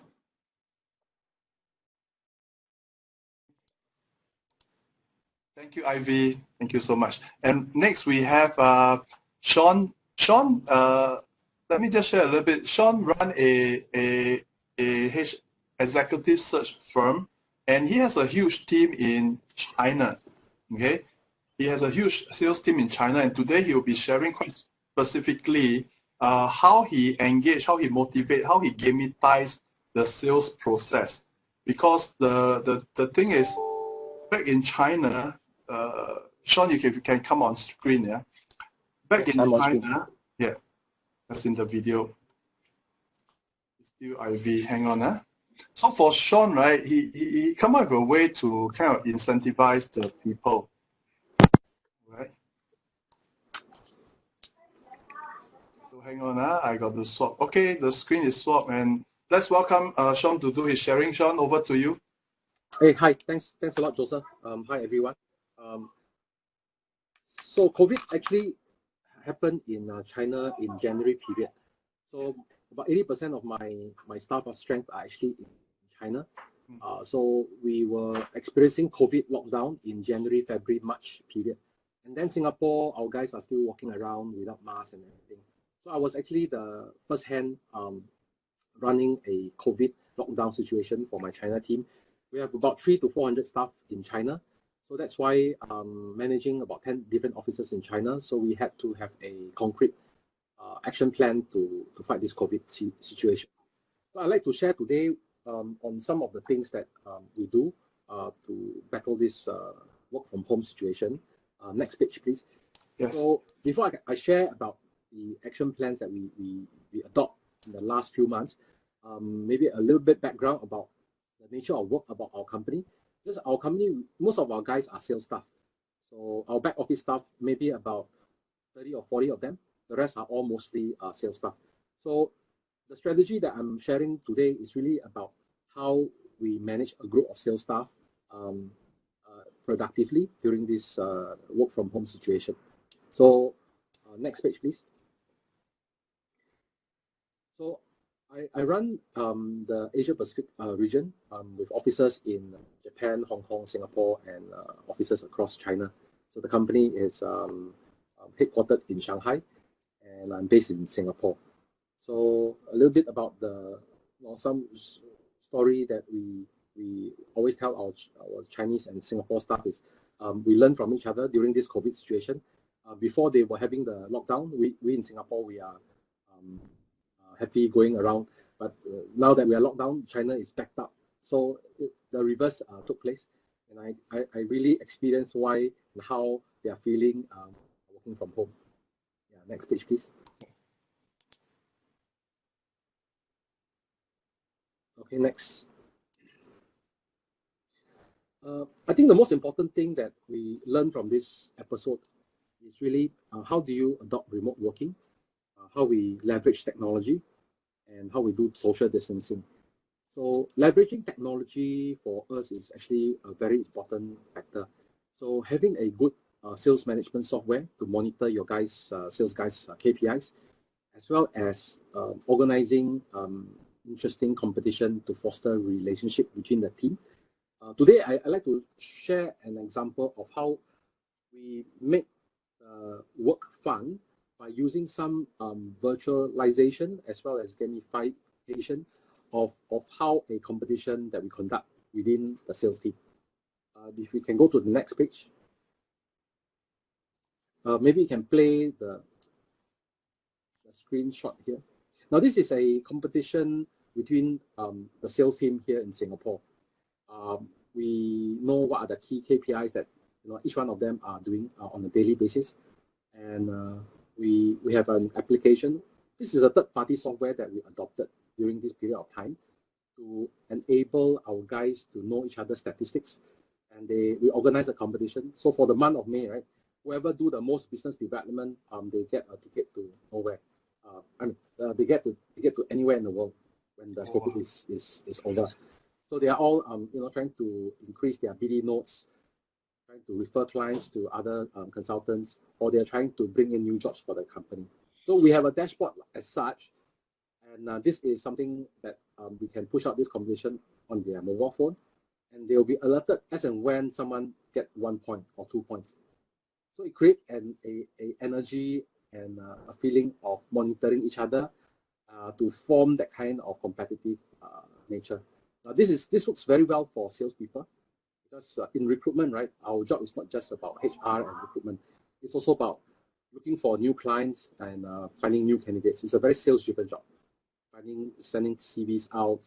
So this dashboard you can see here is our sales management software. So I think working from home, very important. You need to have a good software. We have invested heavily on this type of software and created a dashboard, for example. At a glance, I know what my guys doing today, this hour, and the next hour. So these are things we monitor. Our guys are trained on it. So this is like their Bible. They go to this system on an hourly basis. We used to say check in at 9, check out at 6 p.m. Lately, I'm not doing a lot of those daily all in, understand what they're doing. Basically, I manage from system, and my guys are all accustomed to using the system to monitor and pace themselves in this work from home situation. Personally, I'm a very traditional salesperson and a very traditional boss. But and I think after this COVID work from home, I really think this thing works. Just we save about 1 hour in the morning, 1 hour at the night from traveling, and everyone can just get anyone on Zoom. So that's very effective for us so far. Oh yeah, by the way, for those people who are SME leaders, there are grants for you to take from government. I understand it's called SG Life. You're part of the tripartite membership. Because your guys are working from home, you can claim 2,000 per person from this scheme. So I encourage you all go to find out about this scheme. All right. It's a free 2,000. I think you need to expense. You need to buy a laptop or buy a phone to show that you use the 2,000. So you may want to check it out. It's free money from PAP. So okay, got it. Yeah. So leverage technology is the message I want to send across. Next slide, please. Yeah, that's really about it. These are my officers across China and Asia. And I welcome if anyone have any needs in terms of recruitment or looking for a job, you can always contact us, Cornerstone Global Partners in Singapore. Go to our LinkedIn, go to our Facebook. You should be able to find us. Thank you, Joseph, for inviting me today. All right, Sean. Thank you so much for sharing. Oh, I saw some comments in the chat board that it might be stressful working in the environment. Do your people get really stressed out? I don't think so. you got a lot of good incentive for them, right? Yeah, it's chasing after a goal in mind. So I think they work for fun rather than they work for stress. Got it. So the next speaker, the anchor speaker for today will be Bill Quack. And Bill run a very, very interesting business. He helped you to put a brand out there in the market through content, video marketing. And Bill, I would like to invite you to come and share. All right. If you have been to his office, you'll find that while he's waiting to get loaded, his video to load up, if you go to his office, you'll find that he has a jamming room. All right. He has a room that he jam. He has a band. He has a drum set. He played the drum. He's a Aikido sensei. All right. Aikido. He's black belt. He can throw you around like easily if he wants to. And it's a wonderful man with a lot of creative inspiration. Bill, are you there and are you ready to share? I can't unmute my. Yes, you are speaking now. Can you hear me? I can hear you. I can see you. Over. My visual here keep freezing up. So if I'm freezing, it doesn't mean that I'm not moving. So I'm here. So lights, camera, action. Action. Yeah. Thank you, Joseph. Thank you, SMU. Yeah. Just to give you a brief background of what we do, we are basically a video company, a solution provider for many business industry, mainly in their mass communication purpose. We specialize in producing videos and animations. That's our key strength, coming up with 3D animation, 2D animations, things like that. So our services includes marketing videos, informational, educational, motivational, informational, and of course the bulk of the business in this COVID-19 circuit breaker, everybody cannot move. So our big jump in our business is in the animation side, where a lot of e-learnings are required and a lot of animations are required by the MOE, National Library Boards, and many other organizations. So we also do content creations for broadcast and entertainment, doing short films, full feature movies, and documentaries, which is our passion for coming into this industry. Of course, another part, which is the event, back the slide. Yeah. Also, the last one is the event coverage, which we have a big cancel of orders the moment the circuit breaker came on. So this is we were like panicking. Hey, our jobs are kind of like dropping. But the good news is that our people were very happy that a lot of animation jobs keep coming in. So although we are not doing that, we are taking care of the other areas, and there are still jobs that we are still moving. But that gives us the, okay, next. So these are some of our customers that we are handling. Next, please. So when we were at the first verge of the fight, preparing for this COVID, it was early March where we, or just even before that, some of us was traveling, doing projects in other countries like in Cambodia. And then when we started, just before 1st of April, we got visited by MOM in terms of telling us to, be very prepared. And the first thing was, we did a reflection and says, we discussed among ourselves what could go wrong and ensure that anything that can go wrong will never go wrong at instant replay. That's very fundamental for, I think, for all the SMEs. So we are trying to aim at zero defects. And the first thing we came out was the training. We know that most of us will be working from home, or we didn't know then. We already embarked on buying equipments like new laptops, more webcams, and any other tools that we require just before that. So there was a preparation stage, and we also gathered the different people, because we never use this form of communication. So we actually sat in different rooms with their different teams, and then with their laptop and the Zoom or the video conferencing software was on, and we were talking among themselves, although they were laughing most of the time because they are actually in front of each other. But on their screen itself, they were actually practicing and seeing how they can actually interact and using different part of the software itself.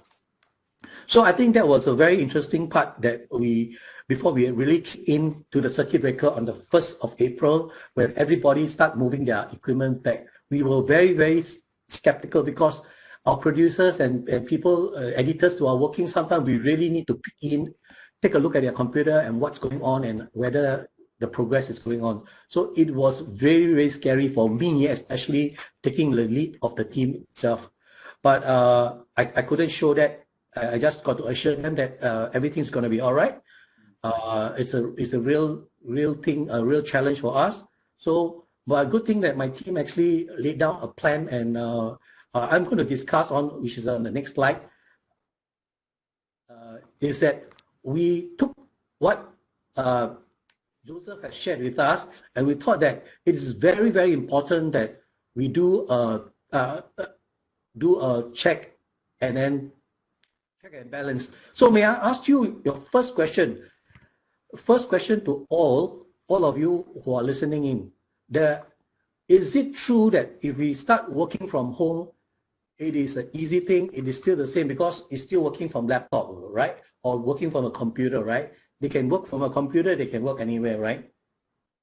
So the thing was, it is not true. This is just a misconception, and everyone can actually work effectively from home. So we were concerned, and we say that some of them may be hindered when they actually start working from home. They will be switched off. They will slack. Their productivity will go down. Or worst thing, they will get demoralized because there are a lot of interruption, a lot of distraction, especially the bed is next to the computer itself. You know, sometimes you feel like jumping into the bed and not be going on to your work. That's one. The other one is, again, people at home, you got to concern is that they think that, well, you're on a computer screen, you're on your handphone, you must be chatting with some of your friends and not really working. So I can get you to do some running of some errand and things like that. So with that aside, I want to stress on these few points that it's on the slide now. First thing is the accountability. Okay, so accountability means remains the most important part for the team to remain productive. What I mean by that is that there is a balance between this monitoring the employee and not micromanaging. Then they can achieve better results. That's how I feel, and that's how our team feels. The third one that it goes in is that our daily video conferencing meeting, it's carried out by the different group at a specific time. Like just now, Sean has mentioned, or even previously, Jeffrey was saying that they actually log in, log out, just as in going to your office, there's a log in, log out. I did not ask them to do that, but because they have a specific time, at 9 o'clock sharp, they got to be in their meeting itself, and then they carry out their meetings for their different group, and also they have specific time to check out at the end of the day when they have the final meeting in the evening time, just maybe half an hour before the end of the day. So this keep them on their toe, or we are not saying that in between time or the time that they are coming in may not be exactly, unless they have some important other chores that they need to do or take care of the customer, then they are excused, or they are on MC, or they have something that is of valid reason to not attend their morning and evening Zoom meetings. So this is one area that we actually look in when we are conducting our daily management and actions. So the next one is no one is left out, because everyone must attend. So like I mentioned already, unless they have some excuses, very valid reasons why they should not be attending, or they are having another meeting with elsewhere, with another client or something on. So number 5 is about the working together. So working together, at designated time, attending to their work, and any potential emails and call are promptly answered. This is also another way of how we actually keeping ourselves accountable to each other. When they actually, even when they are actually WhatsApping me and asking me for replies, I need to vet their work or quotations, I'm always there for them. Then we try not to continue even after working hour, but sometimes they do still WhatsApp me at 8 o'clock in the evening just to go through their quotations and things like that. And you know, these guys are really working from home. Sometimes can be, you'll be surprised they are actually working longer hours. So I'm very thankful to my team, but I told them not after 9 o'clock, please. You know, that's where the sleeping time, everybody kicks in, get a good rest before the next day. Okay, the 6 is the channels.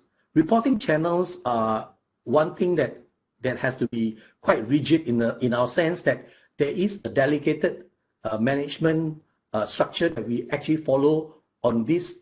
When this COVID-19 come in, it is no longer straightforward because we can just simply walk into their room or make an email, and then we make an appointment, and in the next 15 minutes we are inside next to the table or can conduct certain things that they need to do.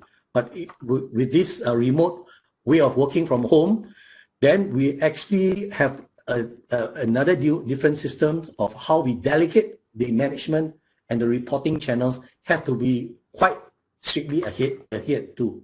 Otherwise, if everybody start coming to me, and then I really going to be bogged down. Like just now, I think someone was saying that don't overwork with 6, 7 meetings. I think coming up with to manage the day. So we need breaks and things like that.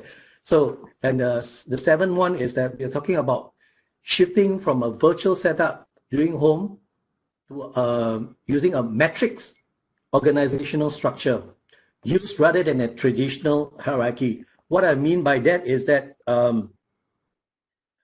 employees now, or rather in our staff, tends to have a shift, because we also conducted that training, that part of the briefing just before our coming into this work from home situation. We actually got them to have this dual reporting relationship.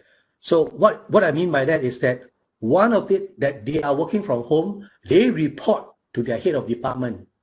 So that's one person that they need to report to on a daily basis. The other person that they need to report on a daily basis is their producer, which is actually the manager of that particular video or particular projects or animations that they are working on. So there is actually two person that they are accountable to report to. So that is a matrix organizational structure rather than a one-way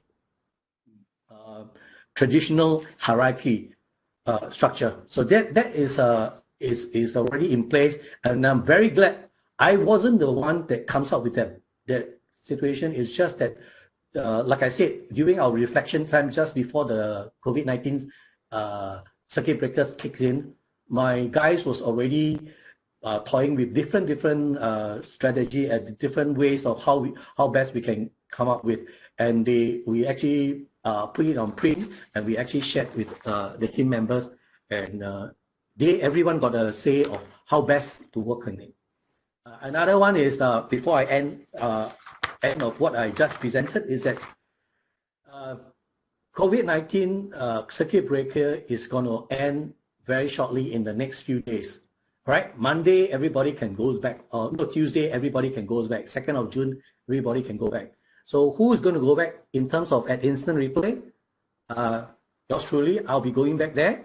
And of course, another one of my staff. But the rest is still working back from home, except when they are needed to be out in the field filming, because we are covering videos for the ministries under the COVID-19 situation, the pandemic. There are things to be reported. There are things to be message that they need to bring across to the public or motivated. So these are all different things, constraint. So they have those few filming crews.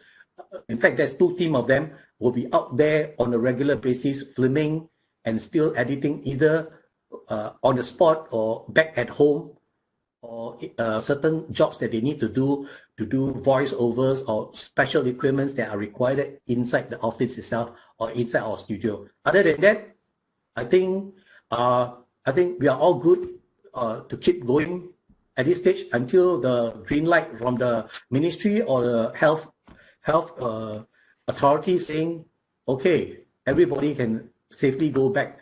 Otherwise, we are following instruction to the T. Thank you. All right, Bill, thank you so much. Power, the need to be meticulous and to take care of your team, that's something I learned from him. Now, Jennifer, over to you. Thank you so much, everyone, for this time. Right. Thank you, Joseph. And ladies and gentlemen, thank you so much for your time. I understand that some of you may have questions for Joseph and the guest speakers as well. Not to worry. Do drop us an email and we will direct your questions to them. And once again, we thank you for your precious time and we look forward to seeing you at our future events. Thank you so much. Bye-bye. Stay safe.